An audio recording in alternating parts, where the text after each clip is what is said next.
မေဆွေတို့ဒီမဲ့နော်ဆေးဖို့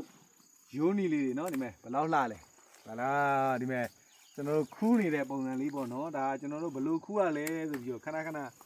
မေးနေလို့ဒီမဲ့ဒီလိုလေးတွေစိတ်ရှည်လက်ရှည်ခူးရပါတယ်ရိုးနီလေးချစ်စရာကောင်းတယ်ဗျာနော်ချစ်စရာကောင်းပါတယ်ခမရကျွန်တော်တို့ဒီလိုလေးတွေခူးရတယ်ခမရရိုးနီလေးစစ်စစ်ကလေးတွေပါခမရဒီလိုလေးခူးရတယ်စိတ်ရှည်လက်ရှည်ခူးတယ်ခုပြင်ကျွန်တော်တို့ကနေရိပ်မှာနော်နေရိပ်မှာကျွန်တော်တို့အချောက်ခံရပါတယ်ဒါနဲ့ဘလောက်လှတယ်နော်ဘလောက်လှလဲဗျာမနက်ကပဲကျွန်တော်စီကိုဖုန်းတွေခေါ်လာတယ်ဒီဆွေးဖို့ရွက်ချောက်လေးဒီယုံနေရွက်ချောက်လေးတွေတောင်းပြီးတဲ့သူဒီစီချိုသမားစီချို900လောက်ရှိတဲ့စီချိုသမားဆိုလို့ရှိရင်ကျွန်တော်တို့တော်တော်တက်တာပါလို့တဲ့ကျွန်တော်လမ်းဖုန်းဆက်ပါတယ်ဖြည်းဖြည်းစင်ငယ်နော်ဟုတ်ဟုတ်ပြီကြည့်အားကြတပင်းတွေ့ရင်တပင်းပြောရတာပေါ့ဗျာမလေးဒီသွားရဗျာဟုတ်လားဒီနားလမ်းလေးကတော့လှသွားပြီနော်သူကင်းလေးတွေကဘလောက်လှလဲကြည့်လိုက်သူကင်းလေးလှနော်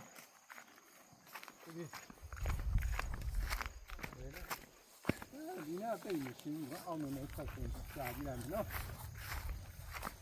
လိုက်ခဲ့ပါအောင်နေဆက်ဆင်းရှာကြည့်လိုက်မယ်နော်ဆေးအိုးဘဘလို့ရှားတာတော့ဆိုတာခဏမေးနေလို့ဒီမှာဟဲ့ဟေးကြီးဒီတော့ကျွန်တော်ဒီလေးတွေခူးပါတယ်ကျွန်တော်တော့မှအရွယ်ခူးတဖြည်းဖြည်းနဲ့ကျွမ်းလာပြီပေါ့နော်ဒါလေးဒီချာလေးခူးပြီးထည့်ရပါတယ်ခမရဒါရတကယ်ရွှေထက်ရှားတယ်ဗျာကျွန်တော်မိတ်ဆွေတွေအတွက်ကတော့တကယ်တန်ဖိုးရှိပါတယ်နော်ဟောမိုင်းရားထဲမှာလည်းတွေ့ဟဲ့နော်ဒီပြင်ပေါ့နော်ရိုးနီလေးတွေဒီလိုလေးတွေဖြည်းဖြည်းချင်းရှာပြီးတော့ခူးတယ်အဲ့တော့ကျွန်တော်တို့ကဒီလူခံတဲ့မိတ်ဆွေတွေကများတော့လေနော်ကျွန်တော်တို့ကလည်းဒါနည်းနည်းချင်းရွှေနည်းနည်းချင်းစုရတာဆိုတော့ဗျာအဲ့တော့ကျွန်တော်လိပ်စာတွေနာမည်တွေလိပ်စာတွေဖုန်းနံပါတ်တွေတိကျပေးဖို့လိုပါတယ်အဲ့ဒါတွေကိုကျွန်တော်စာအုပ်ထဲမှာတေချာလေးရေးပြီးမှတ်ထားပါတယ်ကျွန်တော်အစဉ်တိုင်းကျွန်တော်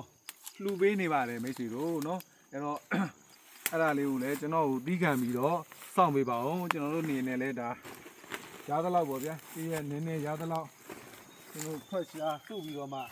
ပြန်လှူပေးရလို့ပါနော်မိတ်ဆွေတို့နော်အဲ့ဒါလေးကိုလည်းကျွန်တော်ကို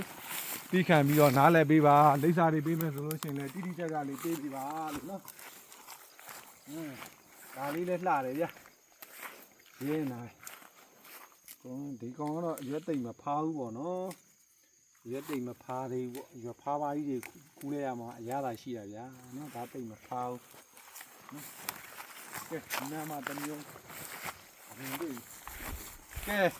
မိတ်ဆွေများကျွန်တော်တို့ဒါပါပဲကျွန်တော်တို့ဒါဆေးဖို့ယိုးနီလေးတွေဘယ်လိုခူးရတာလဲဆိုတော့မိတ်ဆွေတွေသိအောင်လို့ကျွန်တော်ဒါဗီဒီယိုလေးရိုက်ပြခြင်းဖြစ်ပါတယ်ဒါကျွန်တော်တို့ညီမလေးနဲ့အတူတူနော်အတူတူဒါခူးတာဒီမဲ့ဒီမဲ့တယောက်ဟိုးပေါ်မှာဦးလေးတယောက်ပါသေးတယ်နော်ကျွန်တော်တို့ကားတော့ဟိုပေါ်မှာပြစ်ထားခဲ့တာပေါ့နော်